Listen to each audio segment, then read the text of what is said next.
Fellas, thank you very much for letting us come backstage and have a chat with you. Pleasure. It's been an incredible year for you, actually, because you've been inducted into the Hall of Fame. Rock and Roll Hall of Fame in America, yeah, wow.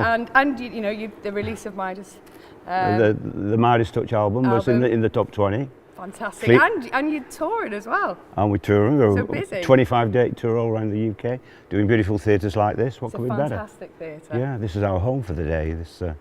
Then we do a 2-hour show, or maybe more, and it's a joy. You've been going on now for nearly 50 years. God, it doesn't seem, it's like 2 minutes, isn't it? Does it seem like Well, we 2 used to play, Manchester and all that. We used to play the Oasis and the Cavern in Liverpool, and certainly doesn't seem like 50. I mean, Manchester still has a really vibrant music scene, but what was it like then when you were sort of starting out? It's the same. Really? Probably more so, really. Yeah, venues everywhere. Well, you said starting out, the whole music, group music scene was starting out, the homespun music. There were lots of bands going before the Beatles even, and Liverpool, and probably all throughout the country. And we were creating something, like up to that time, up to the start of the 60s.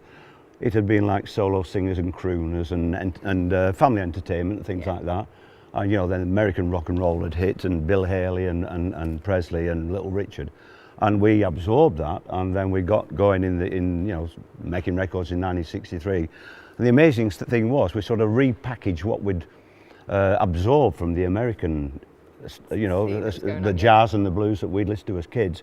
And then in the 1964, we sort of exported it back to America, and the Americans called it the British invasion. They couldn't believe it, because up to then it was all one-way traffic from America. Yeah. Did you know that you were actually in, history was being made around you sort of at that time? I don't know about history being made. It certainly felt very special, because it wasn't just the music. I mean, when we got down to London, it was the fashion. It was Carnaby Street and Twiggy and King's Road, the birth of it all. Yes, it felt very special, but I didn't know we were making history, no. Yeah, I mean, recording-wise, I mean, we were, in those days, there were only about 4 recording studios in the whole of the country, and they were all in London. Yeah. You had EMI and Decca and Pi and Philips or something like that.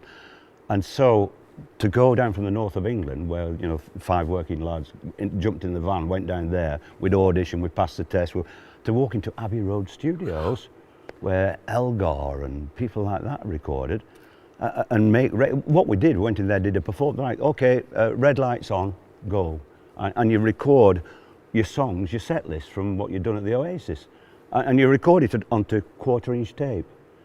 There was only like 2 tracks. Yeah. That is hundreds of tracks now, so you had to do it right. So all our early recordings, like the Beatles' early recordings, it was just a performance. The red light went on and you performed, and that was it. No overdubs or anything. It was a hit. In fact, Ron Richards, our producer, it was like he worked with George Martin, who produced the Beatles, of course. He was used to sort of like at 10 o'clock, right, red light, you did it, you performed, or 2:30 session, you started, and you did it, and you finished. You went round to the pub, and that was it. There was no messing around. No.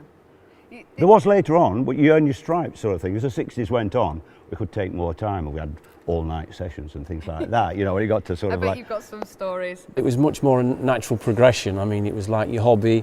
If you did it well, you hopefully achieved some success, and it all happened more slowly.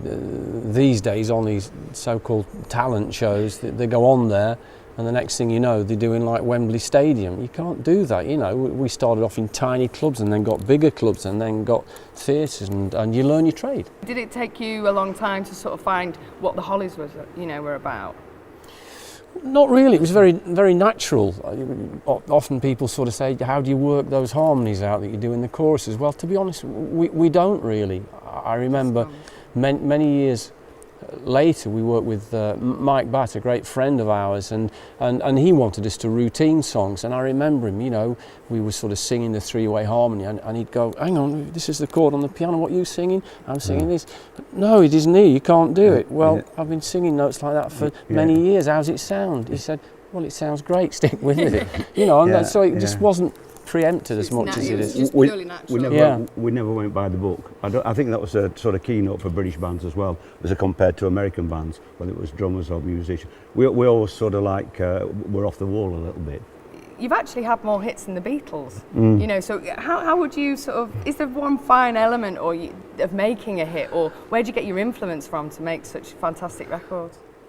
we've been travelling the world for, as you kindly commented, around 50 years, and that you draw your influences from that, particularly the early days in the States. You were just what was happening in America, the music of America, the radio in America, and you came back with stories. Stop, Stop, Stop is a typical example whereby we were taken by our record company in New York out on one evening, and they took us to a Turkish dancing belly dancing club. Yeah. And we were about 18, 19 years old. This was very impressive, and we came back with a song called Stop, Stop, Stop, which tells all about the evening, and it's still one of the main numbers that we do on stage today. And it was a big hit as well, but the guys were writing all the time. If we were touring in Sweden, there was always like a tape recorder in the van or the car or whatever, and they were always writing. Do you ever write songs for other artists?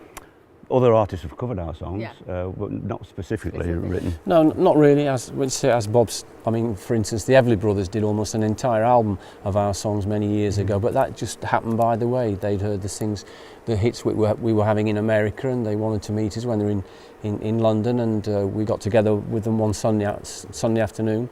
They said, come to the studios tomorrow.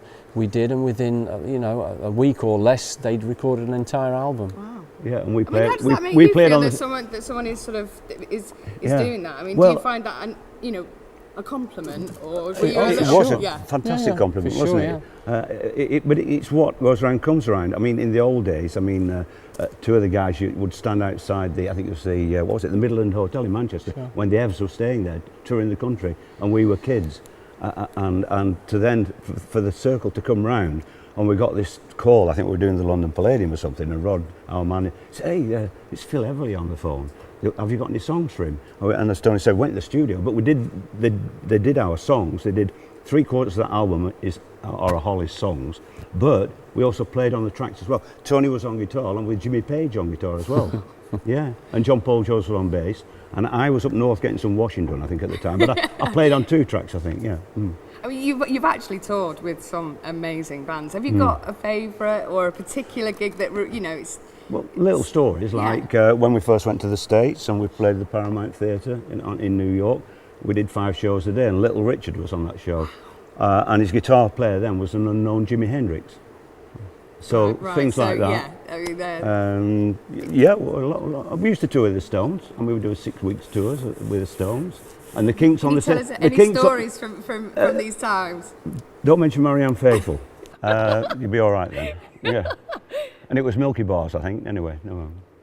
Do you know, it's been lovely to talk to you. I Milky know Ways. You're really busy, and you're going to play us a couple of tracks as well now. So I just wanted to say, truly an honour to meet you both. Thank you so much. Thank you. Yeah. Thank you.